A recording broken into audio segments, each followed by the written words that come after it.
Salut à toutes et à tous, nous sommes le jeudi 3 septembre 2020, je suis Sarah Menei, vous écoutez Flash Foot.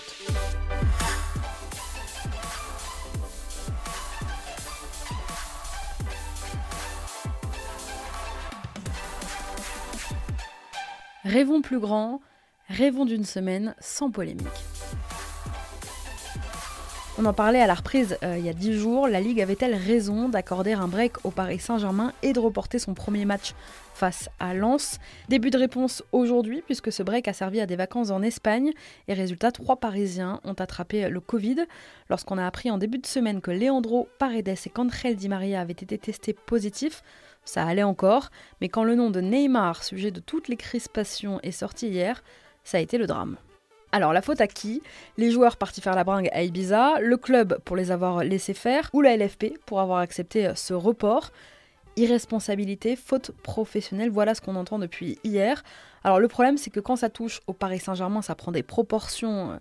Je vous rappelle que le club de Ligue 1 qui a signalé le plus de cas jusqu'ici, c'est Strasbourg et non pas Paris. Faites à Genève ou à Ibiza, même combat, pas le même bruit en revanche. Je vous rappelle aussi que Marseille a dû reporter son premier match de la saison et qu'au total, 18 clubs de Ligue 1 ont été touchés par le Covid, Ibiza ou pas, puisqu'on peut l'attraper partout. Oui, c'est embêtant. Oui, on veut voir du foot. Oui, on est démunis face à cette crise sanitaire. Clubs et diffuseurs essaient de maîtriser la situation tant bien que mal. Oui, les joueurs doivent aussi prendre leurs responsabilités. Et non, on ne pourra pas bouleverser le calendrier éternellement. Mais au lieu de s'en prendre à Neymar, quand on est le Paris Saint-Germain, qu'on a demandé le report d'un match pour que ces joueurs puissent souffler, une demande qui a déjà fait polémique, qu'on sait que ces joueurs partent décompresser à Ibiza, ne doit-on pas les mettre en garde? Comment le coach parisien a pu accepter ça? Le club n'aurait-il pas pu, finalement, empêcher tout ça? Leur patron leur a donné des vacances, ils en ont profité, et malheureusement, oui, ils sont tombés malades. Alors, autre question que le cas de Neymar amène, doit-on connaître aussi le nom des joueurs contaminés? Le Stade Rennais, en brandissant le secret médical comme pare-feu, a par exemple fait le choix de ne plus communiquer sur les résultats des tests effectués sur ces joueurs. Et si c'était ça, finalement, la solution pour endiguer les polémiques? Bon, les Marseillais sont déçus, ils auraient vraiment voulu voir Neymar face à l'OM le 13 septembre. On souhaite aux joueurs concernés un bon rétablissement. Allez, c'est parti pour notre tour des clubs. Ça y est, il est libre. Ryan Aït-Nouri, déclaré positif au Covid fin août, va sortir de sa quatorzaine aujourd'hui.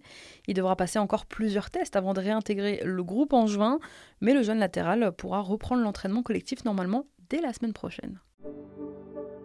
Nommé à la tête des U19 il y a quelques jours, Mathieu Chalmé s'entoure de personnes de confiance. L'ancien latéral droit des Girondins a convié Pierre Espagnol à devenir son adjoint. Et il avait occupé le poste d'entraîneur adjoint déjà avec les U19, mais également chez les pros quelques piges, à l'époque où Ulrich Ramé puis Eric Bédouet étaient entraîneurs. Espagnol remplace aujourd'hui Tony Chauvat. Et si l'aventure de Yoann Cour à Brest n'était finalement pas terminée? Alors que les discussions pour une prolongation s'étaient achevées en fin de saison faute d'accord, une nouvelle prise de contact a eu lieu ces derniers jours à l'initiative du joueur. Auteur d'une saison très aboutie, l'élégant milieu offensif se verrait bien étirer son aventure en Bretagne. Reste à connaître maintenant la position de Brest. Le match amical qui devait avoir lieu vendredi entre Auxerre et Dijon est annulé.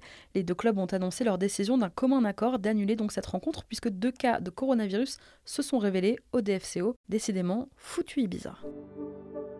Pour son premier match à Bollaert en Ligue 1 et la réception du Paris Saint-Germain dans 8 jours, normalement, le RC Lens veut accueillir ses supporters en grand nombre. Les dirigeants du club promu ont transmis une demande en ce sens auprès des autorités locales afin de jouer devant 16 000 spectateurs au moins, donc c'est bien au-dessus de la jauge de 5 000 personnes autorisées par le gouvernement. La réponse à la demande de dérogation devrait être tranchée par la préfecture du Pas-de-Calais dès demain. Jonathan Iconé terminera-t-il la saison à Lille? Le LOSC aimerait bien sûr pouvoir compter sur son attaquant cette saison, mais le président lillois Gérard Lopez est bien conscient que la tâche ne sera pas facile. C'est un joueur qui intéresse, et j'allais dire c'est le problème, c'est un joueur que les gens regardent. Il y a de grosses offres pour lui. Voilà ce qu'a constaté le patron des Dogs au micro de Téléfoot. Sous contrat jusqu'en 2023, Iconé est suivi notamment par Chelsea, Tottenham ou encore l'Inter Milan. Pendant la trêve, une rencontre amicale attend les Merlus de Christophe Pélissier. En effet, Lorient va affronter Niort, pensionnaire de Ligue 2. Une rencontre ouverte au public. Si vous voulez y assister, rendez-vous samedi midi à Sarzeau, dans le Morbihan. On continue notre tour des clubs dans un instant avec Lyon, mais avant ça, c'est l'heure de notre déclat du jour. Et aujourd'hui, elle est signée Philippe Chopin.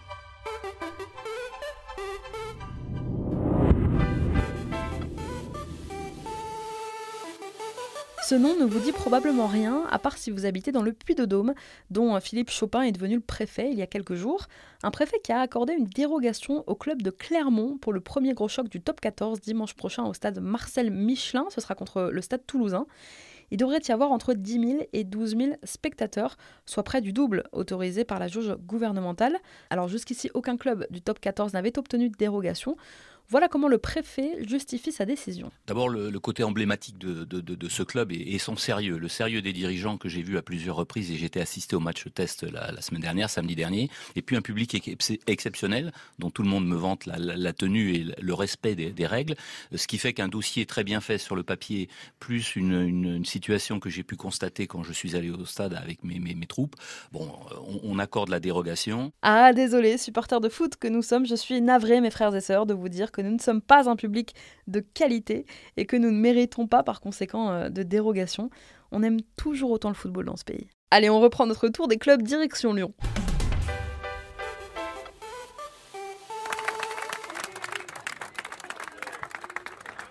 Vous les entendez ? Ce sont les joueurs de l'OL venus ce matin féliciter les féminines qui ont remporté la Ligue des Champions il y a quelques jours. Les filles étaient de retour à l'entraînement aujourd'hui et ont donc été accueillies par Rudy Garcia et ses joueurs. Et d'honneur et applaudissements au programme. Comme dirait Beyoncé dans son morceau Who Run the World. Et si Dimitri Payet avait signé au Paris Saint-Germain ? En 2011, il aurait dû rejoindre le club de la capitale, mais l'arrivée des investisseurs qataris a tout changé. C'est son agent qui le dévoile dans une interview accordée à Téléfoot. Jacques-Olivier Auguste, l'agent donc de Payet, raconte que son joueur était allé au clash avec l'AS Saint-Etienne, on s'en souvient, afin de rallier le club de la capitale.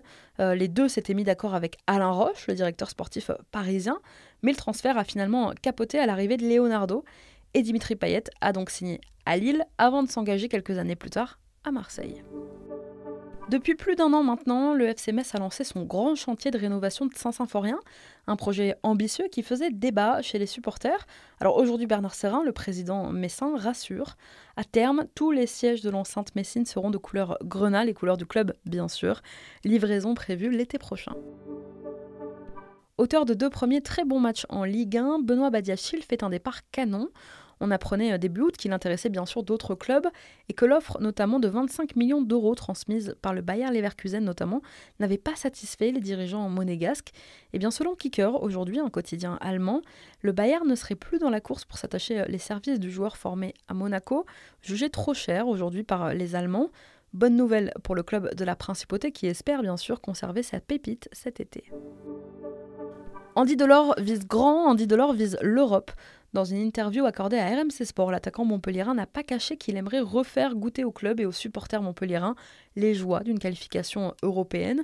Le joueur s'est même fixé un objectif plus personnel, dépasser les 14 buts, soit 2 de plus que la saison dernière. Semaine cauchemardesque pour Imran Louza, le milieu nantais, buteur puis expulsé face à Nîmes dimanche dernier, ne pourra en plus pas honorer sa convocation chez les Espoirs suite à une gastro-entérite.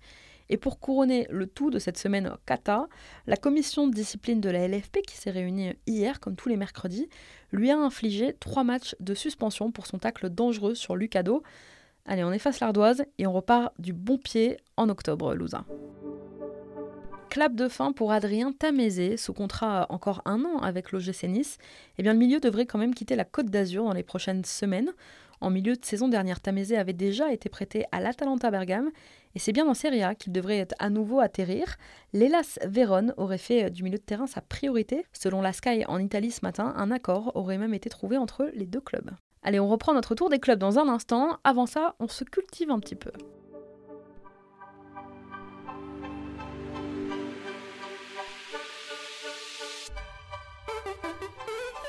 Tous les jeudis, nous vous donnons nos conseils, quoi lire, écouter ou regarder pour élargir sa culture foot. Et cette semaine, on va s'intéresser à un acteur important du monde des médias, de plus en plus important, c'est Amazon, qui va surfer sur le joli parcours du Paris Saint-Germain en Ligue des Champions cette saison pour sortir le premier épisode d'une docu-série consacrée au club parisien.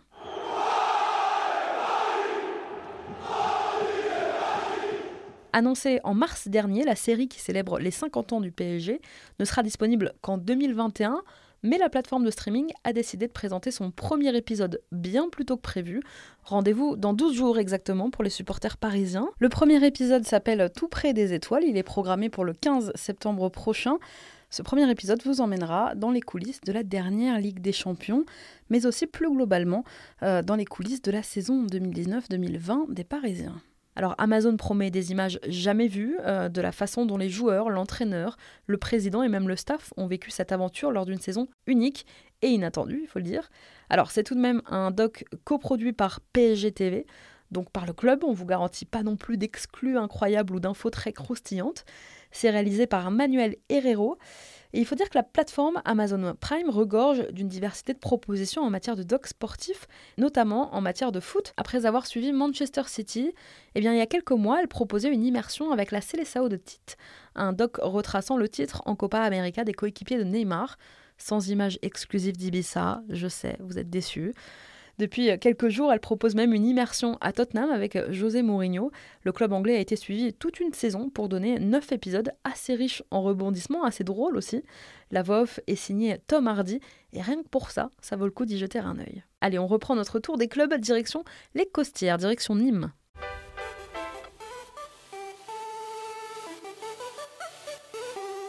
Nîmes et Marseille, qui s'étaient affrontés début août en pré-saison, victoire à l'époque 1-0 de l'OM aux Costières, se retrouveront tous les deux vendredi à la Commanderie pour un nouveau match amical. La rencontre aura lieu à huis clos en fin de matinée.